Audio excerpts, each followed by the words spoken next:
بسم اللہ الرحمن الرحیم۔ انفو لیب میں خوش آمدید۔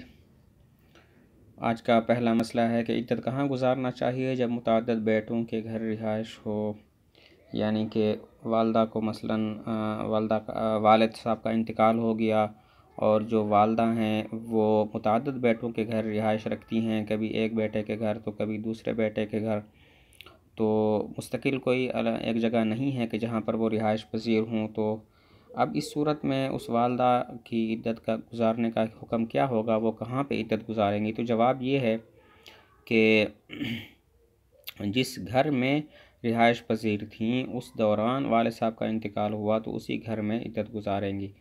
اگر بڑے بیٹے کے گھر میں وہ رہ رہی تھیں اور اس دوران والد صاحب کا انتقال ہو گیا تو آپ کی والدہ کو چاہیے کہ اس بڑے بھائی کے گھر میں، بڑے بیٹے کے گھر میں جو ہے وہ اپنی عدت پوری کریں۔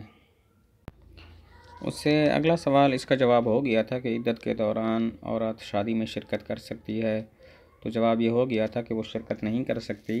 عدت کے دوران بناؤ سنگھار، میک اپ اور کنگھی دینا اور اسی طرح دوسرے جو زیب و زینت کے افعال ہیں وہ نہیں کر سکتی، تو شادی میں بھی شرکت نہیں کر سکتی۔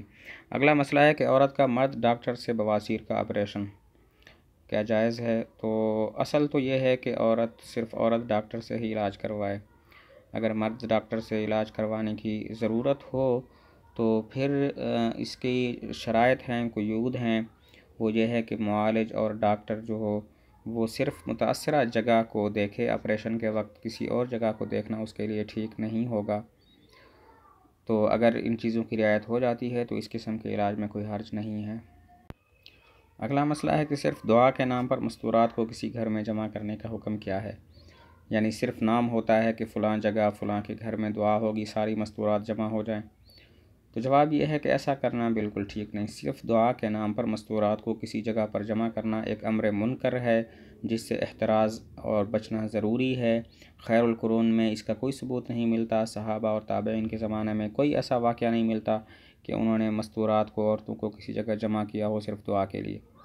ہاں، اتنا کیا جا سکتا ہے کہ بیان ہو، بیان کے لیے اجتماع ہو اور کوئی جگہ مقرر کر دی جائے کہ وہاں عورتوں کے لیے بیان ہوگا اور عورتوں کا مکمل پردہ ہو، اور اس کے بعد پھر دعا ہو جائے تو کوئی حرج کی بات نہیں ہے۔ دعا سری بھی ہو سکتی ہے، جہری بھی ہو سکتی ہے، اور اس میں کسی قسم کی کوئی قباحت نہیں ہے۔ لیکن آپ نے جو سوال میں پوچھا ہے کہ صرف دعا کے نام پر مستورات کو کسی گھر میں جمع کرنا، تو یہ بہرحال ٹھیک نہیں ہے۔ اگلا مسئلہ یہ ہے کہ کیا پردہ میں پورا جسم شامل ہے؟ کیا پورے جسم کا عورت پردہ کرے؟ جی ہاں، پورا جسم کا پردہ عورت پر لازم ہے سوائے ہتھیلیوں کے اور پاؤں کے، یعنی ٹخنے کے نیچے جو پاؤں ہوتے ہیں ان کو ظاہر کر سکتی ہے، ہتھیلیوں کو ظاہر کر سکتی ہے، باقی پورا جسم کا پردہ ضروری ہے۔ ہاں، اگر عورت 60-70 سال کی ہے اور اس کے باہر نکلنے میں کوئی فتنہ نہیں ہے تو وہ بے پردہ نکل سکتی ہے، لیکن اگر اس کے نکلنے میں بھی فتنے کا خطرہ ہو تو اس پر بھی لازم ہے کہ وہ مکمل پردہ میں رہے۔